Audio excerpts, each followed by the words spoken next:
So welcome back to TechForge, ladies and gentlemen, boys and girls. Today we're going to have a look at a racing game. Yay!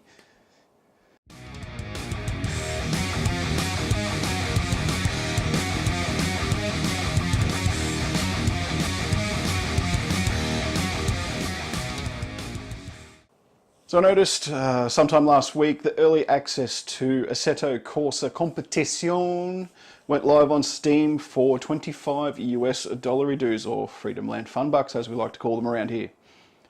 So I was a really big fan of the original Assetto Corsa. I thought the graphics were stunning, it ran fairly easy on hardware, and the driving wasn't too bad either. It was a little light on car roster, perhaps compared to others like Forza Motorsports and stuff like that, Project Cars. But it just was such a very good all-rounder. You really couldn't pick a fault with its driving dynamics or its visuals. So the new Assetto Corsa Competizione is going to be centered around the Blancpain GT series, which GT racing is some of my personal favorite car racing on the planet. I actually rather watch that than the V8 supercars these days. It sounds like it's going to be a little bit more simmy than sort of, yay, we're driving fast. And that sort of really appeals to the nerd in me a little bit. So I got interested in the required system specs, and I got mine from Steam where I bought the game, and I looked at them and they seemed a little bit high. Far too high, to be honest, for the sort of game it is. So a friend of mine looked into it and he found the Assetto Corsa official recommended specs, which were of course much lower, and they seemed too low. So Steam's recommendation was an i5-8600K or R5-2600X, 16GB of RAM, and a GTX 1070 or RX 580, which to me sounds a little bit too high for the sort of game that it is. Assetto Corsa's website recommended an AMD 6-core CPU, which is a little ambiguous, and an Intel quad-core CPU, which again is very ambivalent, 6GB of RAM, and an R9 290X or GTX 970. That seems a little bit low. 6GB of RAM? Not sure. So of course here at TechForge we have Hot Fuzz, which is my personal rig, and that is an R5-1600 at 4GHz, which has 16GB of RAM at 33 MHz, and a GTX 980 Ti. So this is actually very, very similar to the spec that Steam recommends. So my question was, will it underperform, will it overperform, or will it middle perform, I guess? So for those of you out there who may want to play this game and want to take a look at some of the numbers that we're getting right now in early access, then this may give us a little bit of a guide. But you must keep in mind this is, of course, very early access. The game is unoptimized, it doesn't have proper driver support, so what it's utilizing and using is not going to be what it utilizes when the full game releases. So you might as well pull up a pew and take a geezer at my limited driving skills and see what the performance looks like at max settings 1080p in the early access. For the testing we have 1080p resolution at 100% resolution scale, we've disabled VSync, and we've pretty much pumped everything to the max at epic levels. We're not using motion blur because I personally can't stand it, but everything else has been pumped up as far as it can to see if we can really push these recommended system specs. Let's get ourselves a more favourable view, there we go. Oh, we're off. Beat P10, are you f***ing serious? I'll be lucky to finish.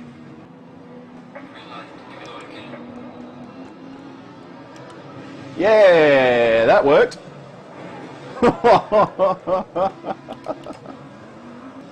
They usually all cock up the first corner anyway. So, I thought I'd cock up the one before the first corner. Come here, little race cars. So I hope you guys got a really good view of the performance metrics while all the cars were on the screen, because somehow I think they're not coming back. Oh dear God. Nailed it. Gun it out, gun it. Oh, you're shitting me. Come on. Come on. So much of the theory of getting everyone else on the screen to clog up. Oh, geez, the seat. Oh, I'm steering to the right here, guys. Look at that. Lordy, lordy. Oh, God. Oh. It's ridiculous. Once you touch anything that's not tarmac, it's like, it's not that it responds, the responses shouldn't be there, it's they're f***ing comical.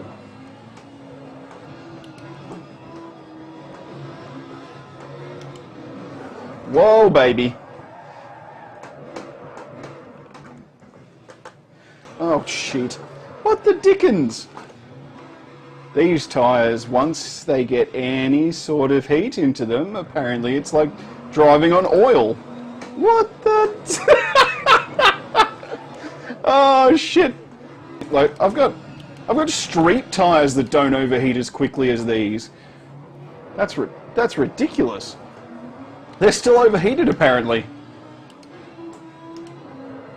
And there it goes, look at that. Several corners later, and racing slicks.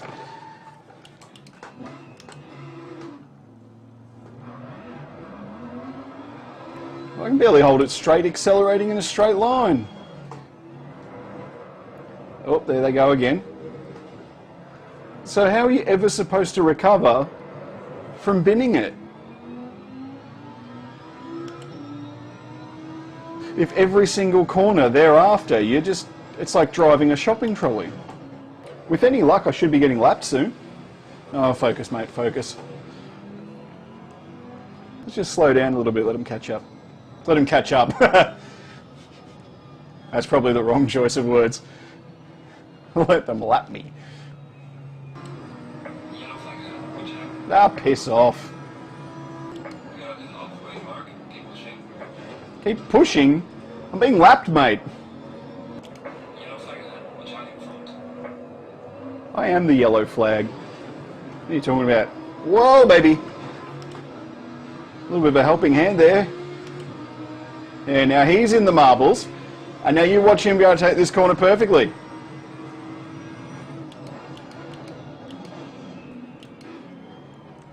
Yeah. I really did forget to slow down. Too busy being salty.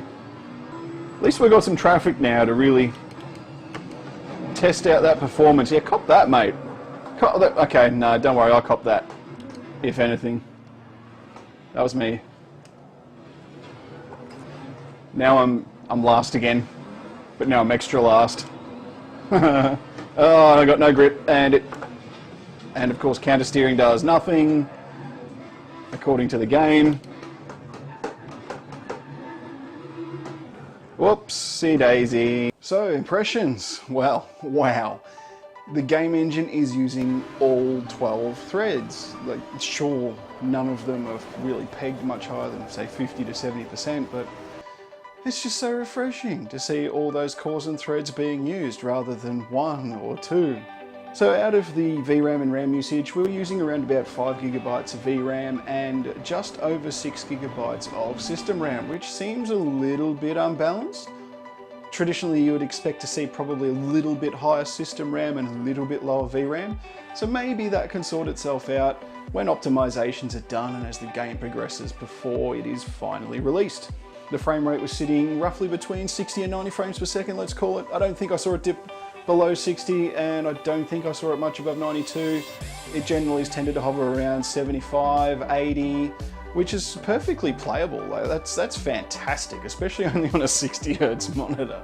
So I think with a little bit more improvement in the game and the way it delivers its assets, as well as driver optimizations when the game finally drops, probably see slightly higher frames with this sort of setup. So that about wraps it up for our look at Assetto Corsa Competizione.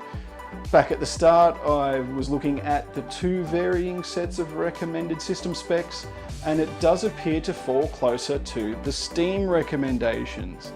Graphics wise, I think once the game releases, the 290 or the 970 will be perfectly capable 1080p cards, at least at higher settings, maybe medium with a strategic mix of high.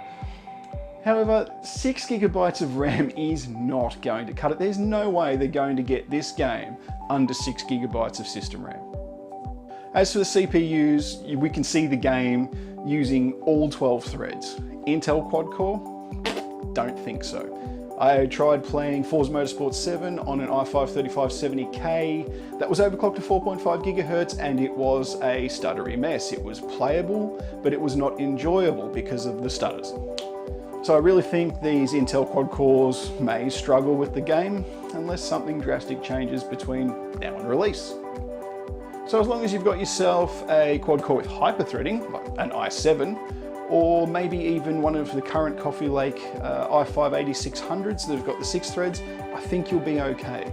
Personally, I think when it comes to AMD 6 cores, I'm not thinking, you know, FX series, just no, throw that away. I don't think that counts when it comes to what Assetto are recommending. I think what they're recommending are Ryzen 6 cores. I'll turn that off there. Idiot.